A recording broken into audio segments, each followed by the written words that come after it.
everyone, it's Janet Johnson. I'm here with Social Media Hangout Time. Thanks for coming back, joining us again, possibly, or maybe you're new.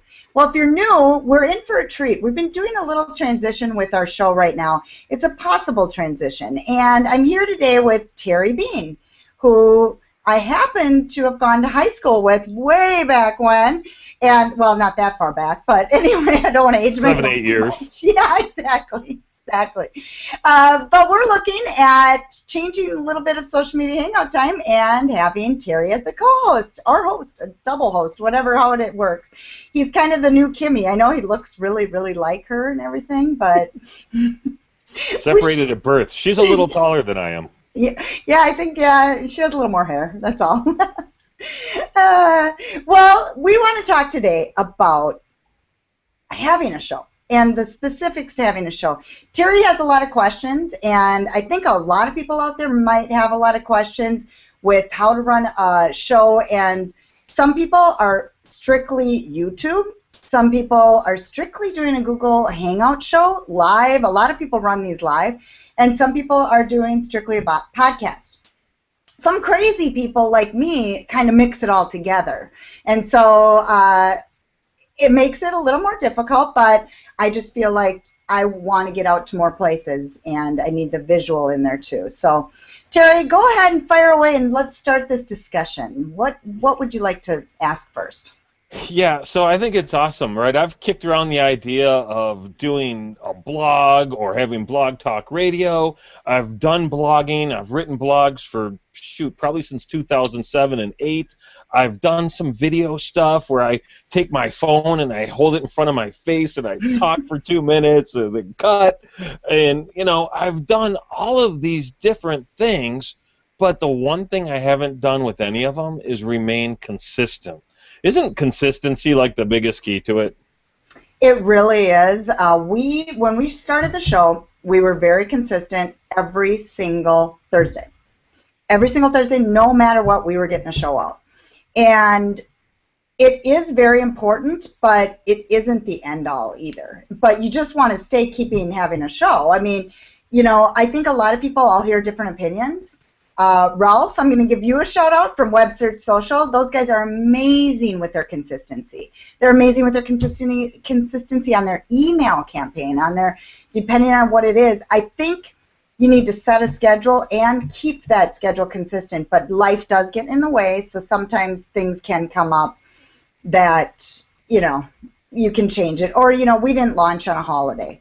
If a Thursday landed on a holiday week, we just said, we need a break too. And so, we need to sometimes take our personal self into things too and kind of go, what, I don't want to worry about the show this week, and I'm not going to worry about the show this week. I'm going to focus on my children. So I think some of those things come in place too. Now, okay. Speaking about that, though, it depends now if we're talking video or podcast. The one thing, I do believe they both need to be consistent. I think anything across the board does, but video you might not need as much of as a podcast, depending on your goals, too. When you say as much, you mean content, or you mean frequency, or is it a length or a duration? Well, using the way we format this show, length is probably a little long our videos aren't going to go viral. These interviews that we do, it's not about being viral, but it's just about being found. I would say 75%, maybe a little less than that, I was just looking at the traffic from Social Media Hangout Time, was from finding us online. So how are they finding us? Through the blog post, but you know what? I believe video is such a huge, YouTube is my favorite SEO tool. And so I know they're finding us through video because I optimize every single video too. So that's another way of finding and growing. So to go back to what I was saying, YouTube can be a little less in frequency, but podcasting, I believe nowadays, has to be more in frequency. Got it, and that makes perfect sense. All right, I like the video format, but as some of you will notice, I have a great voice for radio, equally great face for radio.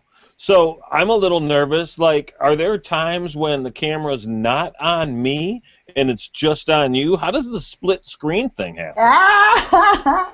Yeah, it's well, we can lock the screen too. Like right now I just locked it on me. Okay. So if you want we can lock it on me the whole time, but no, I'm just kidding.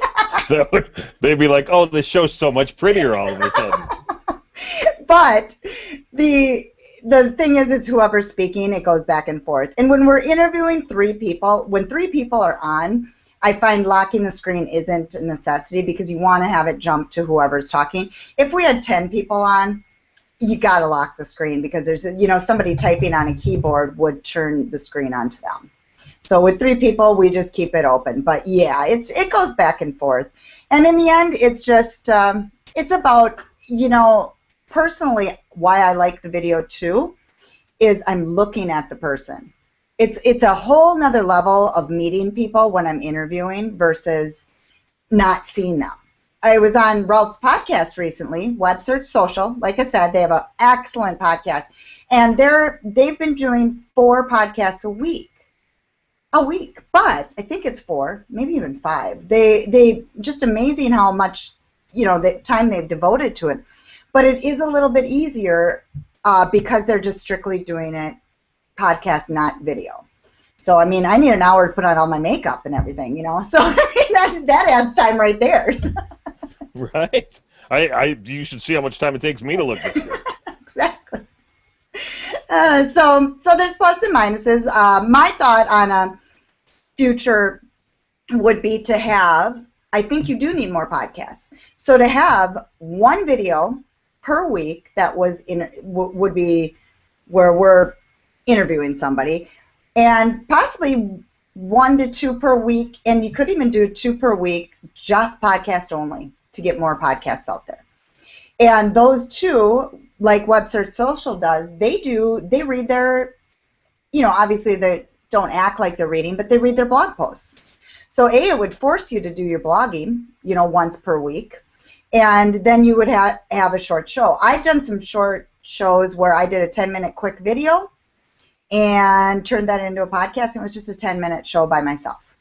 So the one thing I really love about podcasts, I've heard so many strict rules on, like, if you're with a radio station and you're with other companies, they put rules for you on what you have to do. This is our show. This is completely, we can do whatever. I can get rid of Kimmy. Well, Kimmy, sorry, she's back here. But anyway, She heard you. I know. She's going to move on to better things. But She got promoted. So, Kimmy can stay. She can go, whatever. Loved Lisa. Now I want to give a shout out to Lisa. Lisa is awesome. She went and moved on to better things, and she's doing awesome too. And so that's why we're having this conversation in the first place, because I wasn't sure kind of how to move on alone or with a partner or whatever.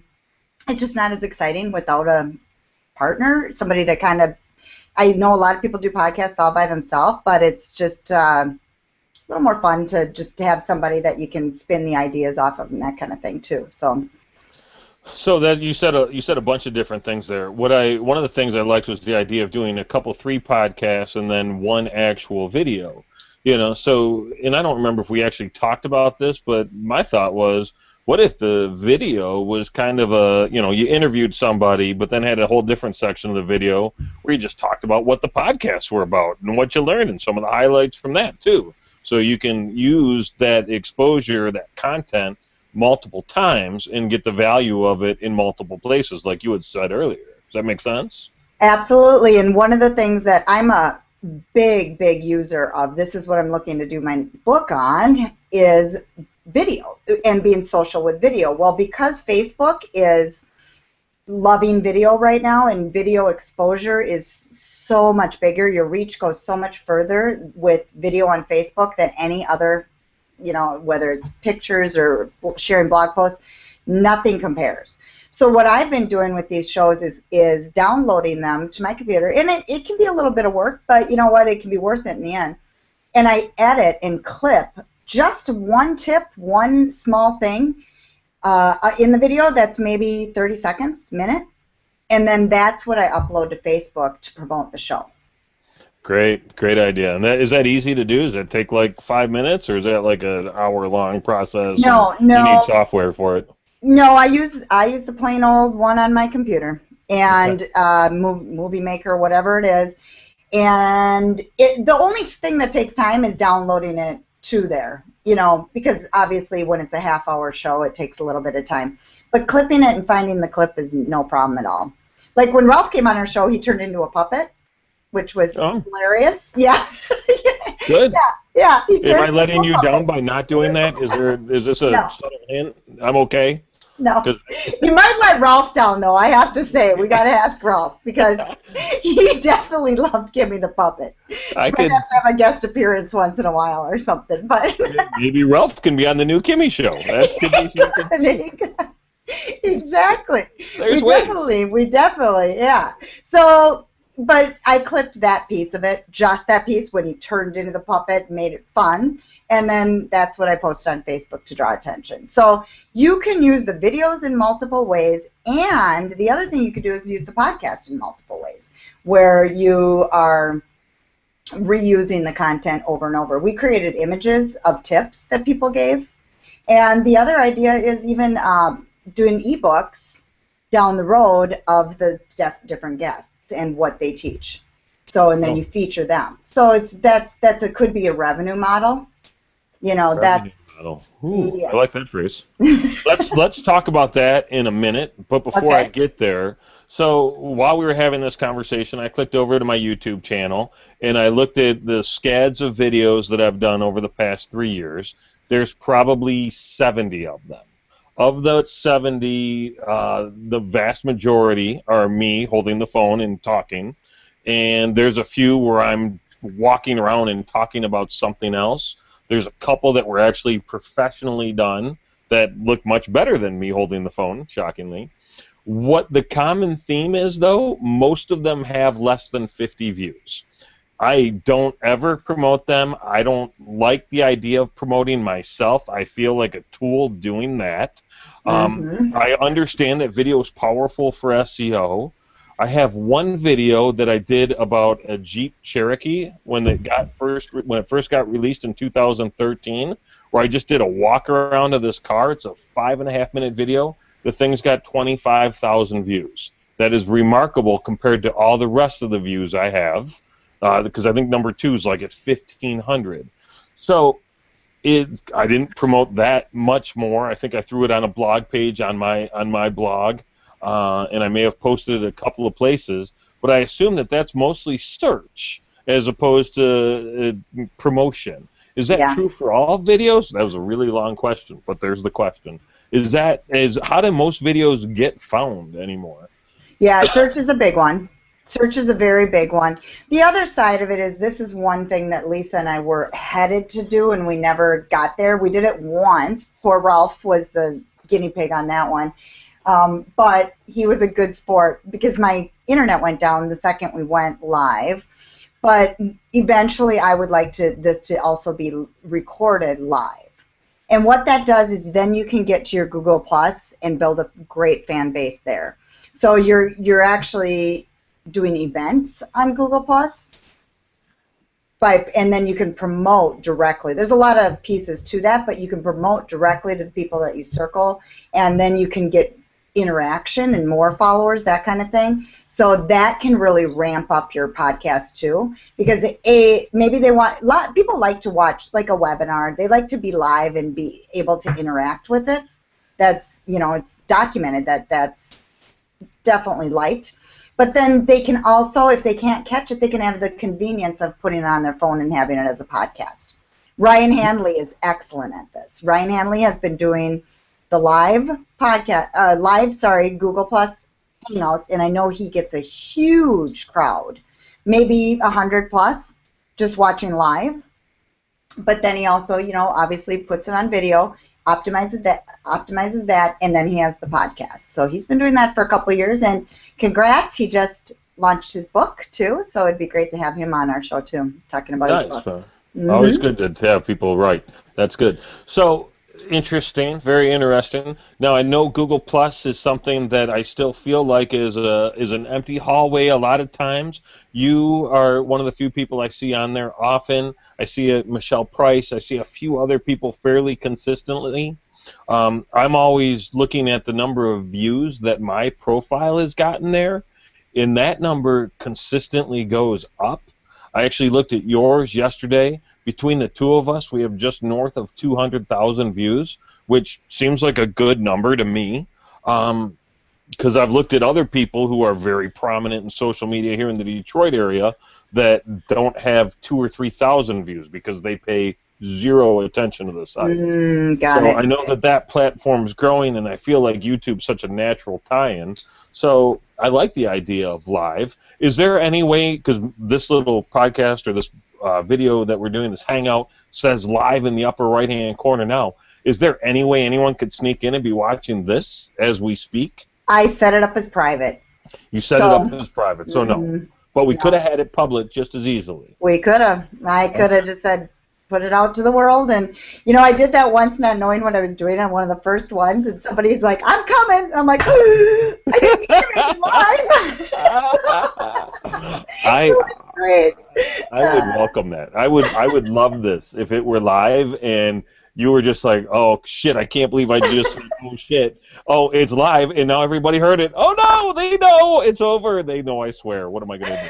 Oh, that's great. See, and it kind of makes it more fun because then you get the people's interactions and. Do they chat in with you and can they write in and stuff? Yep. And I have cool. someone on my to-do list that has been doing this for a long time and had huge success with it. And we had asked him to be on the show, and then things happened and I never got back to him. So I'm sure he would, and he could teach us a lot about going live with because it's something that I know it would just take a couple extra steps to do. It's not a big deal. So, it just builds your audience. It builds Google Plus might not be, I don't spend a ton of time there anymore either. I'm more on Facebook like, you are. Sure. But for this circumstance and being able to invite your specific people, and there's some tools that are really cool. So if people have commented, you could add them to your list, like the social media hangout time list, to invite them the next time to the next event. So there's a lot of great pieces in Google Plus that can grow your base. And I think that would have taken us, if we had gone live a long time ago, it would have taken us from here to here. So makes sense. So Social Media Time Hangout. You've had that name. You've been. Would be show 42, assuming this ever becomes a show. So you've done 41 other shows with it. Are you married to that name? Is that something that you'd want to keep? Is it how associated with Kimmy is it? No, Kimmy is the social media puppet.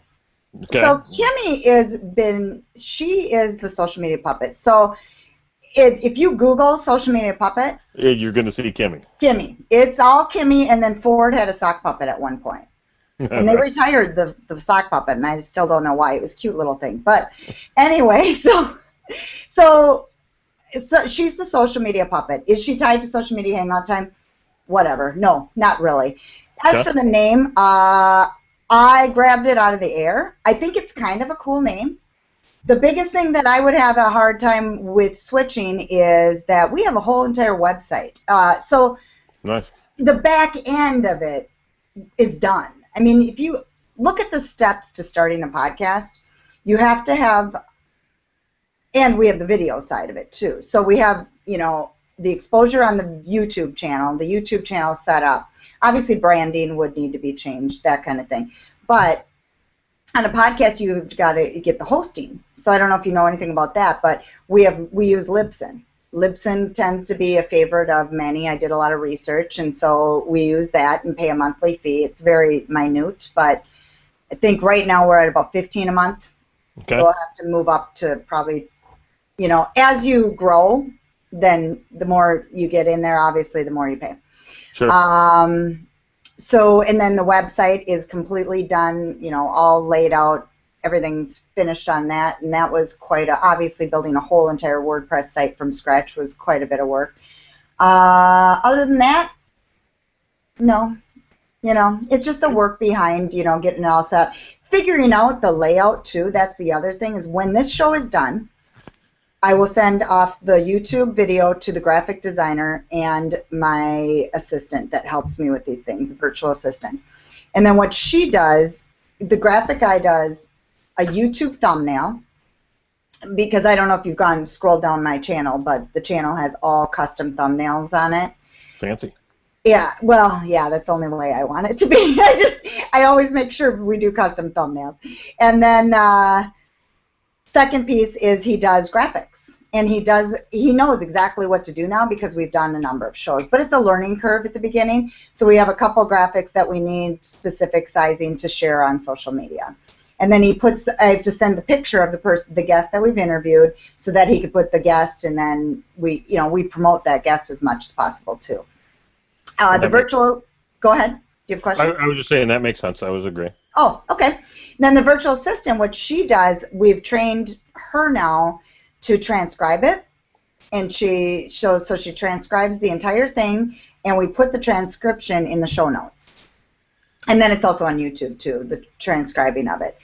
And then she also edits the podcast. And then we do a blog post. I typically write the blog post. I'm kind of having her learn a little bit more about helping with that, but then we, put the YouTube and the links to the show and the links to Libsyn so they can watch it or listen to it, whatever they want to do on the website.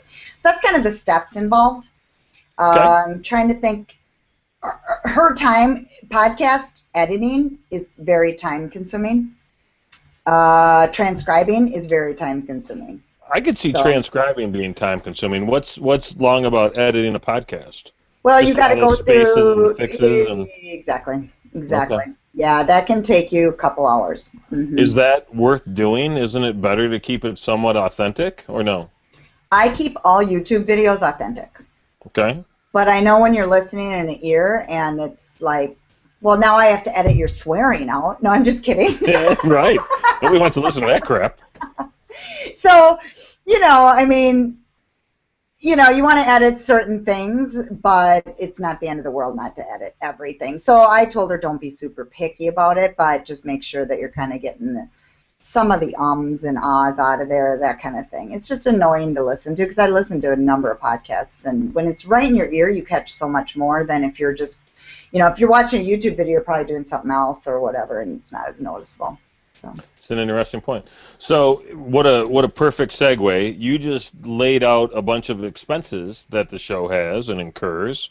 We talked about getting back to a revenue model earlier. I think now's a really good time to talk about how you monetize this stuff.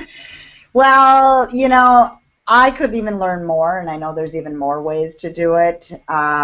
There's many people that have written about it and have very successful podcasts. Very, very, they're very lucrative because of how often they do it, that kind of thing. Sponsorship is obviously one. That's a big one that a lot of people go after. The thing to realize is I think in the last 2-3 years, marketers have become podcasters. A couple of years ago, it was, say 3 years ago, it was kind of the unknown and not a lot of people were doing it. Well, now a lot of people are jumping on the bandwagon. So you've really Same with video too, right? Same with video. Yes. But video wasn't integrated with the Google Plus before, and it wasn't even, it wasn't owned by Google, and so that whole integration with Google has made a big difference with video too. So there's some changes that have happened there. But I agree. And so sponsors is a big one. But you do need to have a lot of viewership. And in order to get that, downloads and listeners per download. And I believe in order to get that, you have to have multiple. That's why, like, Web Search Social, they have 4 a week. They're going to get more. Well, Entrepreneur on Fire. You've probably heard of that one, right? I haven't, but I don't really pay much attention to this space, so. Okay, yeah. Me not hearing about it doesn't make it less cool. Okay, he has 7 shows a week.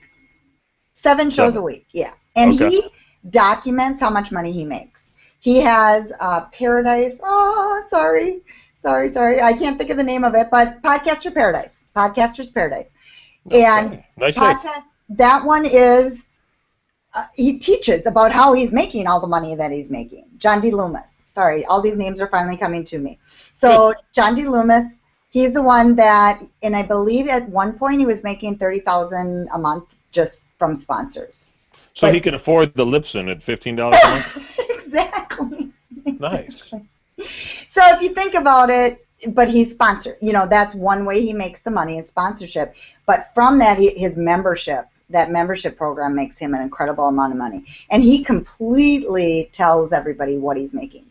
So he's selling to the people that are following him, whether he's selling an ebook or a training class or a regular book or CD or whatever he's got what we call in the speaking biz back of the room stuff. You got it. Okay. Mm-hmm. Yep, nice. Yep. And he's making money off the sponsorship. So another way you can make money is affiliates. So when we have people on the show and they mention their book, we could put an affiliate link to Amazon in the show notes so that we're actually making an income back from. Now, here's one thing that you might be able to help me with that I can't do, and I don't know if it's what Michigan laws are, but we can't be an affiliate of Amazon in Minnesota anymore. Really? Yeah, they banned it. So taxes. They didn't want the tax stuff. I don't know, but kind of a bummer for me. So I could never, all these different books, all these different people we interviewed, we couldn't use Amazon. Granted, I suppose I could put an eBay link because I could still be an eBay affiliate, but can't be. But that's a great way to make money, you know, make extra little bits. Obviously, you're not going to make a ton of money from a book, but, you know, from an affiliate link. But if you have a lot of viewers, that could bring you some good income, too. Let's say we want to talk about podcasts. They have an affiliate program. I believe I am an affiliate of Podcaster Paradise. That's another way to make income is by promoting somebody else's stuff. Okay. Well, income's important. So, I mean, if we were wildly successful with this podcast, and let's be honest, let's just call it, you know, if we did okay, what would we expect to earn? What seems like hey, you did good job, way to go. You know what? I'm not going to say a number because it all depends on what you want to do. And so that's the discussion. You know, if you want to have a sponsor, some people don't want to have a sponsor because then it kind of gives them rules, and some people completely stay away from sponsors, and instead they do the affiliate thing, and then they do write the books instead. You know, and some people, their main goal is a sponsor. So it just depends, you know, on what it is. You have a main goal? My main goal, I would be totally open to sponsors too. Okay. My main goal in the last year has been really to up my brand. When you say you have a show, people make so much more of it than what it really is. Yeah, okay. It's You're a kind of a big perception. deal because you know how to do Google Hangout. Good job. I know. It's all the perception. Exactly. So that's one piece of it that has helped. It helps your brand. And it also helps make connections. And that has been my other goal that has definitely, I love some of the connections I've made, and I never would have made them. And these are people that are willing to get out and promote you, help you, do whatever for you, and you'll do the same for them. And so when I meet people, I talk to so many people through social media, but when I actually meet them and talk, and that's why I prefer the face-to-face versus, I just feel like it brings it to a whole nother level in trust, respect, all of that when I can see them. It's almost like them sitting right here having a conversation. And that makes perfect sense to me. So for me, I think what would be important, and I appreciate the adding to your brand and getting out there and becoming a credible resource. I feel like I've done that in certain areas and would like to continue to do that. One of the things I'm really working on is kind of changing that whole social media thing, because I don't necessarily think it's the proper term. After I got into it, it started being called social networking. I spent a lot of time in the social networking space. That's kind of what I do. I love that. I'm now hearing phrases like social selling, I'm hearing social marketing. Obviously, social media is a big one, social networking. So I'm like, you know what? I want to be the king of social biz dev. That needs to be the world that I play in. Business development from a Oh, social perspective. dev. Yeah. Social biz dev. I like. Social business development is like, that's kind of my world. Because you can use it Ah, to, if you need to find capital, great. You need to find employees, great. You need new clients, great. It kind of is all encompassing. You want to just get your yes, it brand is. out there. So that's kind of where I envision spending some time. Mm-hmm. And I think I could leverage this because we could be very selective about the type of people we bring on, and certainly it could stay under the brand social media hangout time. I have no horse in that race. I don't really care. Yeah, well, it's $2 to buy a link and forward it if you really, but Right? Yeah, like we could Mike just. just said, who owns 300 of them? Yeah, well, it's the absolutely. This is the time of year, evidently, where I buy most of my domains because every other day I'm getting notes from GoDaddy about what's Oh. expiring and what's not. Wait, And I bought that one? Oh, I forgot yeah, about that one. Oh, yeah, okay. Well, no, I don't use that one anymore. Yeah. my rule is very clear. If I don't come up with a reason for it within 2 years, it's got to go. I'm Yeah, not mine's holding on about a to it anymore. year. Yeah, exactly. And mine will be cutting down. So there's a couple of them that I had for a previous client that I don't need anymore because the word previous in that Yep. sentence. And there's a couple of them that I was like, oh my God, this is the best idea ever. I really can't wait to do something. Turns out I was wrong. Evidently, I could wait a really long time to do something with it. Yeah, So exactly. it keeps it fun. But I like the idea of bringing people on. They're going to add value. I mean, heck, we just did a show with Mike O'Neill, the LinkedIn rock star, on LinkedIn Sales Navigator. I thought that was an excellent show. I think there are people that are going to find a ton of value from that Yes. and learn some things that there's no way they knew. And from a format perspective, I don't know how you felt about it. I thought our exchange was decent because it's a whole different world when there's three people on this call instead of two. It is. And for having no conversation about what we were going to do or how we were going to handle it, I thought it came out all right. What'd you think? I thought it went great. Well, Mike can carry a conversation, first off. I mean, He didn't really obviously. need us. Yeah, we didn't even have to be there, but no, he was awesome. He was. But, it's all about figuring out the right questions. Now, I keep bringing the show up, but I love these guys, and I think they do a great job, and they've both been on our show separately. We're going to have them on together. Ralph on Webster Social, they're married, and they do it together also. So Carolyn and Ralph, they have their show where sometimes they do it alone. Sometimes, so their 4 shows are broken down into the interview process together, and then they do another show together, and then they do one each separate per week. That's how they break theirs down, which Okay. makes sense. So, Yeah. It works, and I think I do like not having somebody on sometimes, not always interviewing, because then we can show our expertise, because we have expertise too in certain subjects. And so if we're just interviewing constantly, then we don't, we just are in the back. I love doing it, but we're the ones interviewing the whole time, and we're not showing our expertise, where I know you could teach a ton of different things than I could teach even, because I'm video Facebook, and you have the LinkedIn background and networking, and so we're kind of in 2 different worlds, but in the same world. Right. There's overlap, but they're Mhm. barely, right? So that would be very cool. And what today was a great example, right? We had it set up where we did Mike earlier, and then we just got right back on and did this. We could make that become a thing, I think. Exactly, Okay. exactly. Because usually, that gives you a 2-hour chunk, but then you're done, and then you just edit, and you have a couple weeks worth of stuff. Staying ahead is important.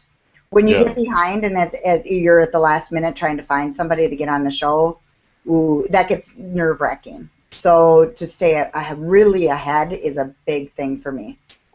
And that's kind of cool. I feel very blessed to be as connected as I am. I know that at any given time I could make 6 phone calls or send out 5 texts and get 3 people that are like, yeah, I'll jump on, and they'd be interesting and engaging and be able to add value in a heartbeat. they might be a little Detroit centric at this point. But that's kind of how that goes. You know, true. And I've got connections like that all over the country and all over the world, really. But Sure. it'll be cool. Yeah. It'll be cool. Yeah. All right. That's kind of the format. And any other things that our viewers should probably, any questions of viewers would be interested? Let me talk to them specifically. If they're looking to do a show and they want to do a lot of people want to get into podcasting. It's just kind of the latest and greatest thing in the last couple of years, and it's only growing, and it's been documented, the success rates of having a podcast. Most people don't make it past show 7. So I'm very proud to be at and Lisa, thank you so much too. I mean, some days I just went, is it worth it? Ryan Hanley, he talks about it's kind of a labor of love at times. It's honestly, the revenue model coming would be fantastic, but some of the most fun I've had, honestly, some of the most fun was people's looks on their faces talking to a puppet. That was kind of funny. I mean, once in a while we just gotta have her jump in. I don't know, but it was the most fun, and you want to love what you do, and so I want to make sure, first off, if you're scared to talk in front of people or you've never interviewed anybody before, it's the best thing. Or you're scared to do videos, you've got to just do it. And that's the suggestion I give to people. It's I was not a Google Plus Hangout Pro by any means. We launched on iTunes before I knew what I was doing. But then I figured it out, and we did make it to the top, but in the very beginning we made it, but just we could have been much higher up. We were at like 40, but we launched it before we knew what we were doing. So, but you know what? In the end, it all works out. So I think people just need to kind of, not be too scared of it, and they don't need to learn every little nitty-gritty detail, because it will come. It will come with, how to get that show out to the blog and how to get it out to the podcast. It will come, and it's just a matter of practice, and it will be streamlined, and time. In the beginning, time is definitely put in, but it gets streamlined. That makes a lot of sense, and I think that's a good wrap-up, because I think there probably are a lot of people that have questions similar to what I've asked and things that you just addressed in kind of that closing statement that is going to make it a little bit easier for them to go out and jump, really, because that's what we're doing. You take a little leap and trust that the net appears, ultimately. Exactly. Well, cool. Well, thanks for the conversation, Terry. I hope people learned from it. I know we did, and so it did. Cool. Well, thanks. We'll see you guys soon.